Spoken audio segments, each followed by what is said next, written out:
I've got my seeds, the ones I'm going to grow. I've got them in this see-through box, and I've already and I've done a list of what I want to sow. I'm only going to sow half of what I'm likely to need, but I mean, well, say half. I'm going to do 2 sowings. It's now the end of March, beginning of April, but you've got to kind of like back on the fact that you might have a really nice spring. On the other hand, you might have a cold snap in spring and lose something. So I do 2 lots of sowing, and I'll do them about 2, maybe 3 weeks apart, so that I've always got a backup should something go wrong, and there's always someone you can give the plants to. So let's get on. Now, a lot of the youngsters and some adults, friends of mine, that might have surprised you, friends of mine, have asked me about sowing up seeds. Some of them this is the first time. Now it can be quite complicated. On the other hand, it could be quite simple as well. You could just decide on you're going to put your seed in, and if something comes up, that is what you planted.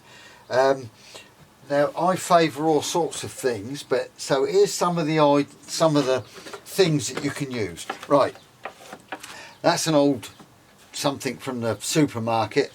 That's an orange juice container. I've got here a milk container. I'll show you how you're cutting that in a minute. Oh, and so the covers, these plasticky covers, I use these simply for as a mini greenhouse. Then you can have a cut-off bottle which acts as a mini greenhouse. There's another nice container there, look. Or you can go on and use this kind of container. I like these because you can put anything that's individual, like peas, in there. So see, I can put a single pea in each one of those. I probably will soak the peas first. So I'm in favour of that kind of thing. Then you could have this sort of thing. These are gorgeous. These are. See that pulls out, and the whole thing you can stack them away. Let me show you. There, that's it. That's how they come. Look, this is one I've taken some seeds out of. Look, I've got weeds. So you see, they're nice and compact. When I sow them, I do put a bit of cardboard on the bottom, or a bit of newspaper, and that's only so that the roots, it makes a better seal, and the roots don't go out and join in with the next container. So there's another method you can use. And then of course the obvious thing is pots. There's a large pot. If I was going to put something like pumpkins in, I'd have a large pot like that, and then I could put four seeds in, and then either very carefully take out the other seeds and leave one behind, or you can leave them there to get quite big and then go straight into the ground. And any size pot. What I like about the plastic pots is you can actually write on them. If it's going to stay in a pot for a while, then the best thing is clay pots. Mostly because clay pots, I personally believe that clay pots, the seeds survive better because you don't tend to overwater them if they're in a clay pot. So there's several ideas there. Let me just show you how I do this. The salvaged milk containers. You can decide on whether you want that at the bottom or at the top. I like it at the bottom, and the reason I like it at the bottom is because that way you can tip the whole thing out. Then I just simply cut like so.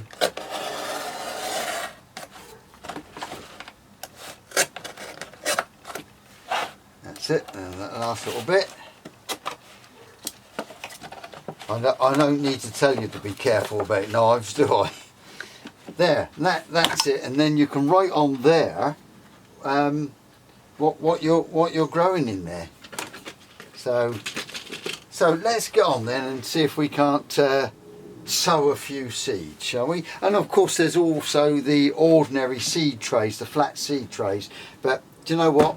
I haven't used an ordinary flat seed tray for ages, but if you were growing flowers, then maybe sometimes the flat seed trays are just the ideal.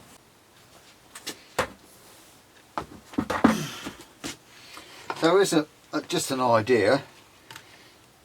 It's up a bottle.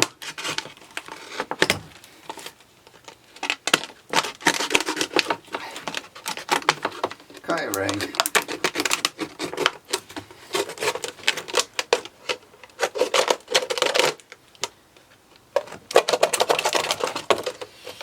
And if you can get it to join up, and that gives you a scoop for your planting, and also another scoop, and if you want to pour it gently, there we go. How's that? Right, here we go then. I want to grow some peas, and I want to soak these before I put them into the sow. A little bit of tap water. Well, I could put all them in there, I suppose, couldn't I? Yes. There we go then. There we go. Oh, in they all go. There must be something about why some seeds float and some seeds don't. Anyway, there we go. What I ought to have done, in fact that's what I'm going to do now, is I'm going to mark the top of this up, and these are onward. That's just to remind me, because I should forget. So that's that done. I'm going to do my sweet corn. I'll do those in a minute, but it's the same. I'm going to do the same method as that. Right. Now then, next I'm going to do some squash, but it's not really squash. This is a pumpkin. It grows absolutely gorgeous. In fact, I'll show you. There you are. There's one, and as you can see, I'll just put my hand on it. You can see how big it is. Look at that, and they're gorgeous. The flesh on those are really soft and absolutely gorgeous. So there we are, back again. And when you do, when you sow in a pot, it's always worth putting a couple of pieces of crock in the bottom, or anything really, a couple of pebbles, anything. The idea is that you want it so that it can drain. There we go. That's all it is. That's all we want. A couple of bits and pieces. I might put another piece over there. Right, then some pot and compost.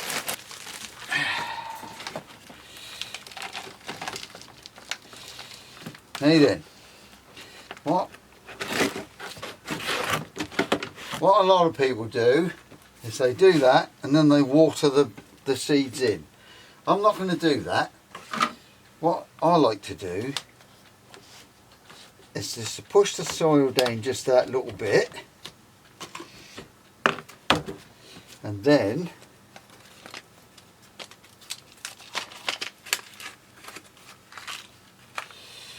right, I'm going to do 3 seeds, and wait a minute, I nearly didn't do it right then, did I? Right, then I'll water. I want to be sure that I don't move the seeds about after I've watered. And then in this case, because it's the early sowing, I'm going to put 3 seeds in. And if they're successful, it means to say that I can leave those 3 seeds in there until they get quite big, and possibly take them directly out of there and straight into the soil. Right, and then some potting compost on top. Right, now then, that I can sit in my propagator. Now then, you might not be fortunate enough to have a propagator, but let's show you this one. You can have a smally lid, little lids, or a big lid that goes over the whole thing. Okay, that's if you're lucky enough to have one. If not, straight into the greenhouse, which I'll show you that in a minute. So in this case, that's going to go in there. But what's the most important thing I haven't done? I haven't written on that pot what it's going to be, what they are. So let's get on and do that. This is, now I know it says squash on the packet, but that's because they were French. And I wrote on here, pumpkin.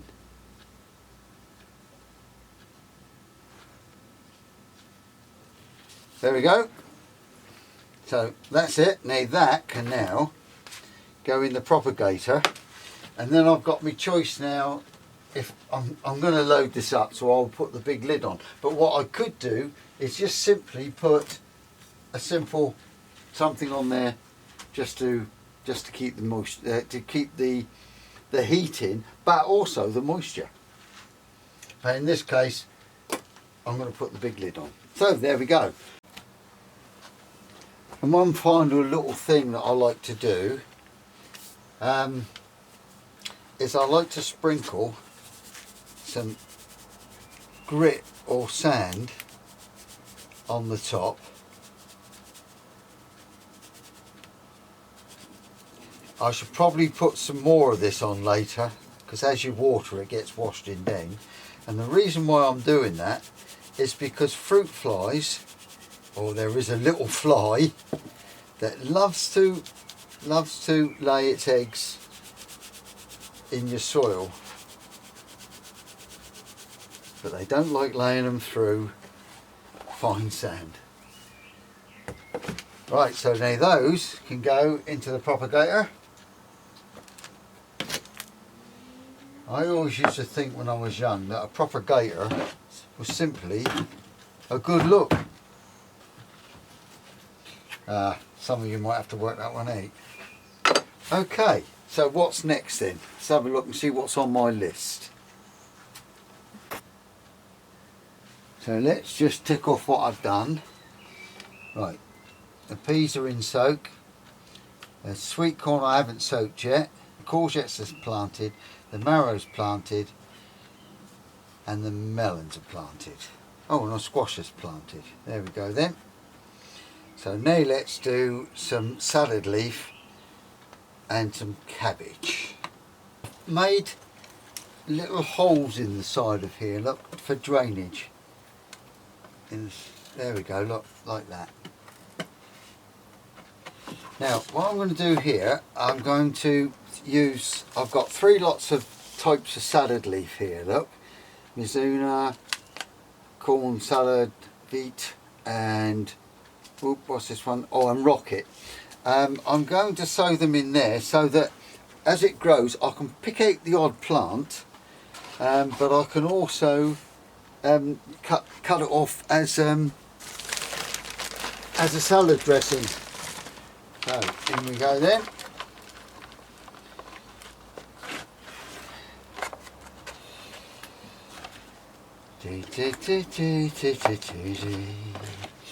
In this case, I will water after I've put the seeds in, because I'm going to sprinkle the seeds on the top. Because this, there we go. And I don't care how thick they're going to go, because I will use it mostly as a like you would cress that you would buy in the shop. So it don't matter how thick they are, but there we go.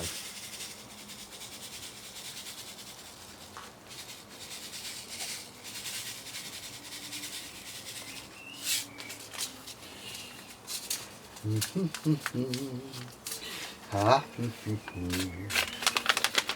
done. Salad leaf, corn salad beet.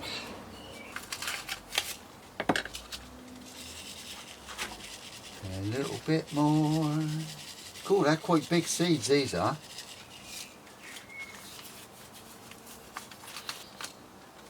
And rocket. Rocket gives you that little spicy bit. There we go. And I can see they're all spread out. Now, as I said, in this case, I don't mind watering afterwards. I suppose really I should have had a sprinkler on this, but well, we'll just go careful.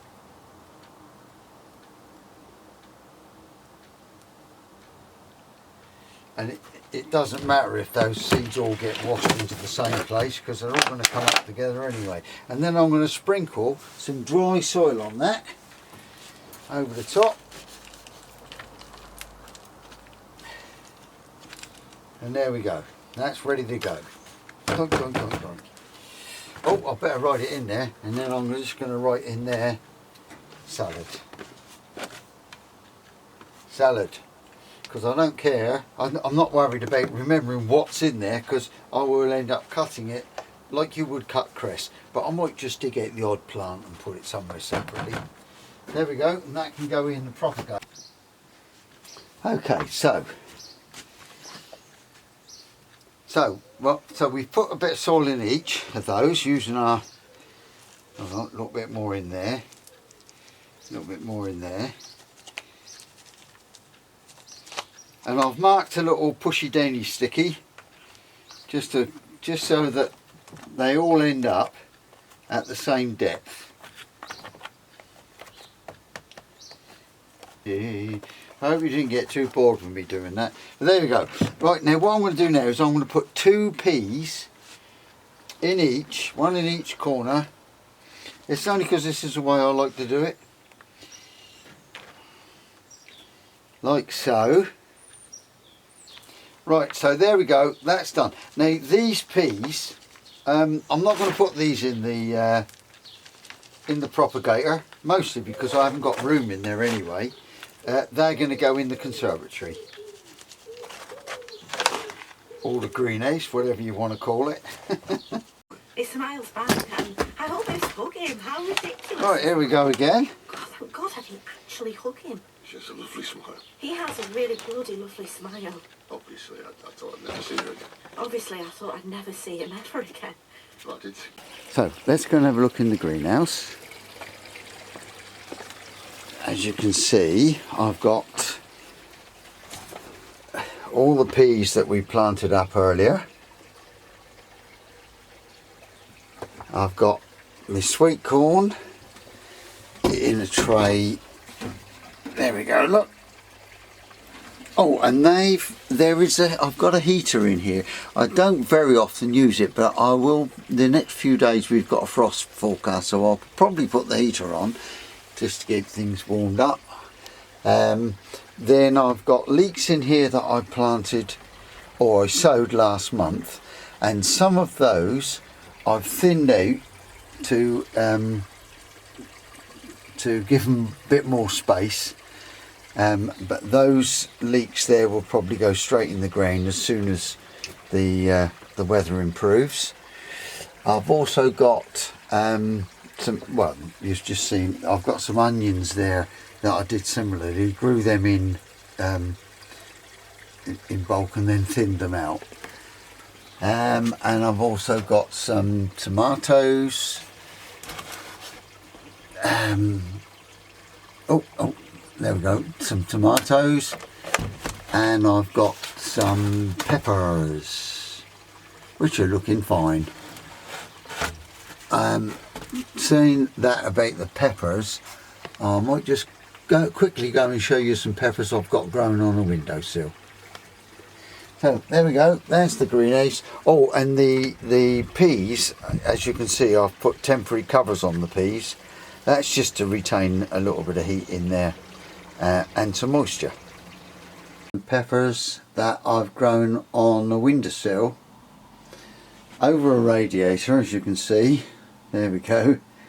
And the window faces south. So that is quite a good way of bringing on something that you want quick, or to get an edge on the summer. There you go. In the greenhouse. Let me just bring you round and show you that, how it's heated, because that is electric. And there we go. And you can set the temperature there. I really do need to put that top on a little bit properly so that it's properly sealed, otherwise the heat's going to get out. There we go. Hope that helps. Happy gardening.